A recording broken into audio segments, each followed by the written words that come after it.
राधे राधे। त्रिनेत्र भाग्य में आप सभी का स्वागत है। मैं हूं आपके साथ आचार्य पुष्पेंद्र शास्त्री।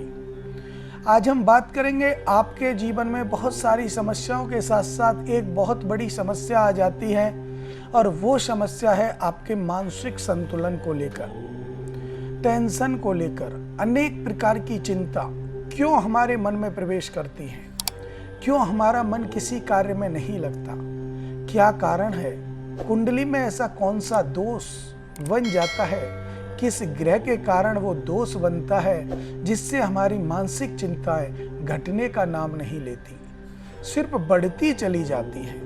और अगर ऐसी कोई मानसिक चिंता आप किसी के मन में बढ़ती जा रही है, आपका कार्य सफल नहीं हो रहा है, तो आप इन्हीं नंबरों पे कॉल करके अपने बारे में जान सकते हैं, उसका समाधान ले सकते हैं। समाधान सबसे बड़ी कुंजी है। अगर हमारा कोई कष्ट है, कोई दुख है जिसके कारण मानसिक चिंता बढ़ती जा रही है, मानसिक चिंता रुक नहीं रही है, ऐसी प्रॉब्लम्स हमारे सामने हमने पूरी की थी, लेकिन अब कोई एक छोटी सी समस्या आपकी स्थिरता को बिगाड़ देती है, टेंशन बढ़ा देती है, चाहे वो किसी भी प्रकार की समस्या क्यों ना हो, जहां पर आपका मन स्थिर नहीं रहता।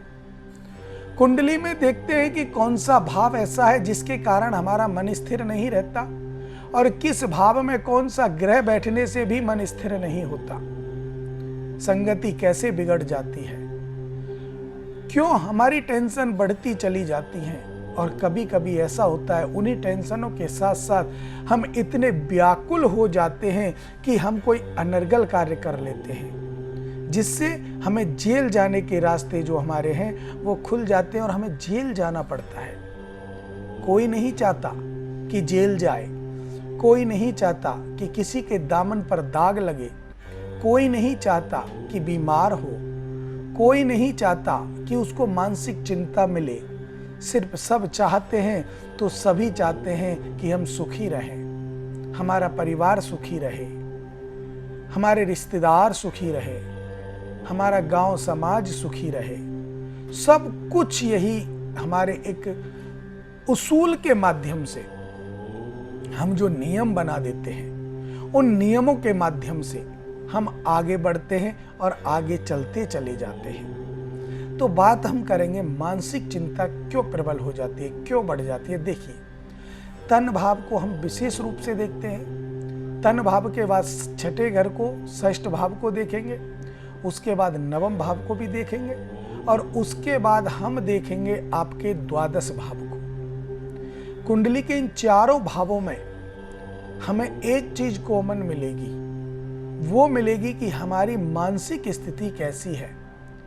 आपने देखा होगा, कुछ लोग ऐसे होते हैं जो पागल होते हैं, उनको ये नहीं पता होता मैं कहाँ सो रहा हूँ, क्या खा रहा हूँ, कहाँ पड़ा हूँ, मेरे जीवन में भी कुछ लक्ष्य हैं, ऐसा वो नहीं जानते। सड़कों पे, फुटपाथ पे पड़े रहते हैं। उनकी मानसिक संतुलन इतना खराब रहता है, उन्हें खुद का होश नहीं है कि मैं कीचड़ में पड़ा हूं या मैं किसी साफ जगह पर हूं। तो उनके लिए भी ग्रह की युति ऐसी आ जाती है, अगर कोई बंदा उनके साथ रह करके या उनके उपाय उनके हाथ से करा दे तो धीरे धीरे करके, समय जरूर लगेगा जब तक ग्रह शांत नहीं होंगे, लेकिन धीरे धीरे करके उनकी मनोवृत्ति बदलने लग जाएगी और भगवान करे उनका सारा कार्य सफल हो सकता है। लेकिन इसके लिए उनको उपाय कराना अति आवश्यक है, जिस उपाय से, और फिर ऐसे का सबसे बड़ी बात है कुंडली का होना, डेट ऑफ बर्थ होना, जन्म समय होना, जन्म स्थान होना। ये तीन चीज अगर जिस व्यक्ति के पास हैं और उसको मनोशांति, मनोवृत्ति परेशान कर रही है, मानसिक चिंता बढ़ रही है, तो वो लोग हमारे संस्थान में कॉल करके हमसे जानकारी ले सकते हैं। किसी भी प्रकार की कोई बाधा उनके जीवन में नहीं आएगी। बात करेंगे तन भाव को, लगन जिसको बोलते हैं, उसमें अगर बुध बैठ जाए और बुध नीच की राशि पर हो, शत्रु ग्रह के राशि पर हो, तो वो आपको धीरे धीरे करके एक साथ नहीं देगा, लेकिन धीरे धीरे करके टेंशनों को बढ़ाता चला जाता है, बढ़ाता चला जाता है। क्योंकि देखिए, बुध बुद्धि का दाता है, चंद्र मन का कारक है। दोनों की युति अगर शत्रु के साथ हो जाए या दोनों की युति नीच राशि के साथ हो जाए तो स्वाभाविक है आपकी जो मनोवृत्ति है वो बिगड़ेगी, आपकी टेंशन बढ़ेगी और कई प्रकार की जो समस्याएं आपके जीवन में नहीं आने वाली थी वो भी आएंगी। क्योंकि जब वो आएंगी तभी आपकी मनोवृत्ति बिगड़ेगी, मन की सोच बिगड़ेगी। तो उनको लाने का काम करेंगे ये दोनों ग्रह, बुध और चंद्रमा। अगर बुध द्वादश भाव में बैठ जाए, नीच का हो, शत्रु की राशि पर हो, या द्वादश भाव का तो बुध वैसे ही खराब होता है। द्वादश भाव में अगर बुध बैठा है तो ऐसे व्यक्ति की मनोवृत्ति बिल्कुल बदल जाती है। धीरे धीरे चल के ज्योतिष तो यहां तक कहता है कि बुध अगर द्वादश भाव में बैठा है तो या तो वो व्यक्ति पागल हो जाएगा और या उसको जेल जाना पड़ सकता है। अब जेल क्यों जाएगा? जेल इसलिए जाएगा क्योंकि अगर वो उसका दामन साफ है, शुद्ध है और बुध अगर उसका नीच का है, शत्रु की राशि पर बैठा है, द्वादश भाव में बैठा है, तो बुध को अपना काम करना है और बुध का काम है उसको कलंक लगाना। अब कलंक कैसे लगेगा? कलंक लगेगा कि वो कोई गलत कर्म करे, ऐसे अनहित कर्म करे और अनहित कर्म करने के बाद वो आगे ना बढ़ पाए, उसका जीवन निरर्थक हो जाता है। गलत कर्म करने के बाद अगर वो व्यक्ति या तो जेल जाएगा और अगर जेल नहीं गया तो वो पागल हो जाएगा, क्योंकि उसको ऐसा सदमा लग जाएगा, मनोवृत्ति बिगड़ जाएगी। अगर इसी के साथ मंगल इस स्थिति में आ जाता है, नीच का, शत्रु की राशि पर, दो शत्रुओं के बीच में, तो ऐसे जातकों के लिए सबसे पहले क्या होता है कि मंगल के साथ साथ आप क्या सोचते हैं, हार्ट कैसे अटैक पड़ता है? हम बात बात पे बोल देते हैं। आजकल बहुत ज्यादा ऐसी समस्याएं आ रही हैं। आप अपने आसपास देखते होंगे, किसी ने कोई बात की नहीं की, आपने तुरंत कह दिया फलाने व्यक्ति को अटैक आ गया और मर गया। क्यों? फलाने व्यक्ति को अटैक आया और मर गया, अभी तो हमारे साथ था लेकिन पता नहीं क्या हुआ, मर गया। डॉक्टरों के पास गए, बोले साइलेंट अटैक है या वैसे अटैक है, अटैक पड़ गया इसलिए वो मर गया। कैसी मनोवृत्ति है? कहता किस स्थिति में यह मनोवृत्ति जा रही है, कैसी ये स्थिति है? तो ये एक विडंबना है, दुख है कि हम लोग ज्योतिष से दूर होते जा रहे हैं, ज्योतिष को अपना नहीं रहे हैं। अगर आप ज्योतिष को अपनाओगे, ज्योतिष के सार को अगर आप देखोगे तो निश्चित मान लीजिए कि आपको ये समस्याओं का सामना करना ही नहीं पड़ेगा। ऐसी ऐसी जड़ी बूटियां जो प्लास्टर से जो काम 1 महीने में 2 महीने में नहीं हो पाता है, वो 3 दिन में जड़ी बूटियों से हो जाता है। राजस्थान में कई जगह ऐसी जगह है कि वहां पर भी दवाएं देते हैं, कैंसर तक ठीक हो जाता है। तिजारा में एक गांव है, उसमें देते हैं तो वहां भी ठीक हो जाता है। तो ये जो चीजें, जो जड़ी बूटियां हैं, ये बहुत पावरफुल है। मंत्र जो है वो बहुत पावरफुल है। लेकिन हमको करना क्या है? हमें हमारी मनोवृत्ति को दूर करने के लिए, मनोवृत्ति अच्छी बनाने के लिए, मन की सोच अच्छी बनाने के लिए सबसे पहले एक चीज अपना लीजिए। आप गुरु बना करके एक गुरु मंत्र का जप करना स्टार्ट कर दीजिए, आपका कल्याण हो जाएगा।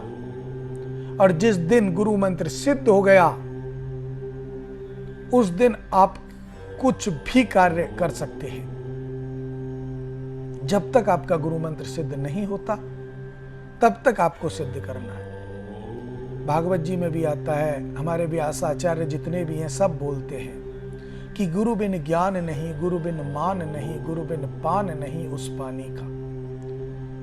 गुरु के बिना ना तो ज्ञान मिलता है, ना गुरु के बिना मान सम्मान मिलता है, ना गुरु के बिना ज्ञान मिलता है। और अगर आप कोई दान पुण्य यज्ञ करते हैं, वो भी अगर आपने गुरु नहीं बनाया है, तो आपका दान यज्ञ सब बेकार है, ऐसा शास्त्र कहता है। इसलिए हमें गुरु अवश्य बनाना चाहिए।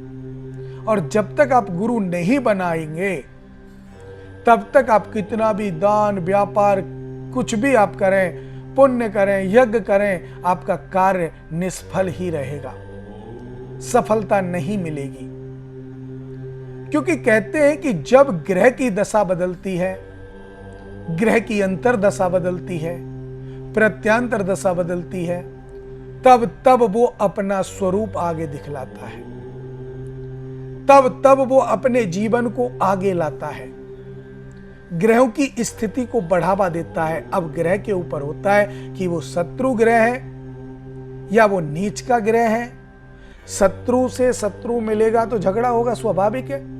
मित्र से मित्र मिलेगा तो प्रेम होगा, और सम से समभाव जिसका है वो भी प्रेम स्वरूप है।